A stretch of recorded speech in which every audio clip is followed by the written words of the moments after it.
Daily current news में आज का हमारा विषय है डिपो दर्पण पोर्टल।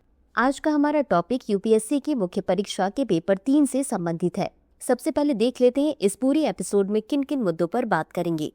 सबसे पहले जानेंगे चर्चा में क्यों है, फिर जानेंगे डिपो दर्पण पोर्टल के बारे में, साथ ही इसके महत्व के बारे में। अंत में देखेंगे एक अभ्यास प्रश्न को। तो चलिए शुरू करते हैं। हालिया खबरों के अनुसार केंद्र सरकार 20 मई 2025 को खाद्य भंडारण डिपो की रियल टाइम निगरानी के लिए डिपो दर्पण पोर्टल और मोबाइल ऐप लॉन्च करने जा रही है। इसका उद्देश्य डिपो के डिजिटलीकरण, आधुनिकीकरण, दक्षता, पारदर्शिता और खाद्य सुरक्षा को बढ़ाना है। यह पहल गुणवत्ता व सुरक्षा मानकों के अनुपालन और खाद्य सुरक्षा सुनिश्चित करने हेतु सरकार की व्यापक रणनीति का हिस्सा है। अब जान लेते हैं डिपो दर्पण पोर्टल के बारे में। यह एक डिजिटल निगरानी पोर्टल और मोबाइल ऐप है जो जियो टैग डेटा, IoT और AI तकनीकों के जरिए खाद्यान्न डिपो की रियल टाइम निगरानी करता है। इस पोर्टल के माध्यम से डिपो की बुनियादी ढांचे, परिचालन दक्षता और वित्तीय प्रदर्शन की निगरानी संभव होगी। यह पोर्टल IoT सेंसर और CCTV निगरानी के माध्यम से बुनियादी ढांचे, परिचालन दक्षता और वित्तीय मैट्रिक्स को ट्रैक करता है।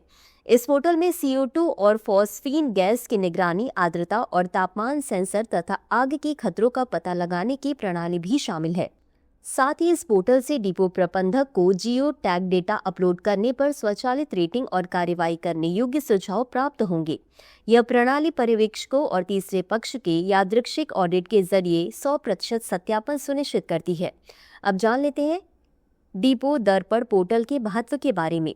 यह पहल राष्ट्रीय खाद्य सुरक्षा अधिनियम के तहत 80 करोड़ से अधिक लाभार्थियों को दिए जाने वाले खाद्यान्न के गुणवत्तापूर्ण भंडारण को सुनिश्चित करती है। इससे अपव्यय में कमी, टर्नओवर में सुधार, भंडारण स्थान और मानव संसाधन का अनुकूलन सुनिश्चित होता है। यह भारत की लॉजिस्टिक्स और आपूर्ति श्रृंखला क्षेत्रों में डिजिटल सार्वजनिक बुनियादी ढांचे को सशक्त करेगा। अंत में देख लेते हैं आज के अभ्यास प्रश्न को। डिपो दर्पण पोर्टल के संदर्भ में निम्नलिखित कथनों पर विचार करें। 1. इस पोर्टल में मौसम पूर्वानुमान की सुविधा भी प्रदान की गई है। 2. इसका उद्देश्य डिपो के डिजिटलीकरण, आधुनिकीकरण, दक्षता, पारदर्शिता और खाद्य सुरक्षा को बढ़ाना है। उपर्युक्त में से कौन सा या कौन से कथन सही है या सही है?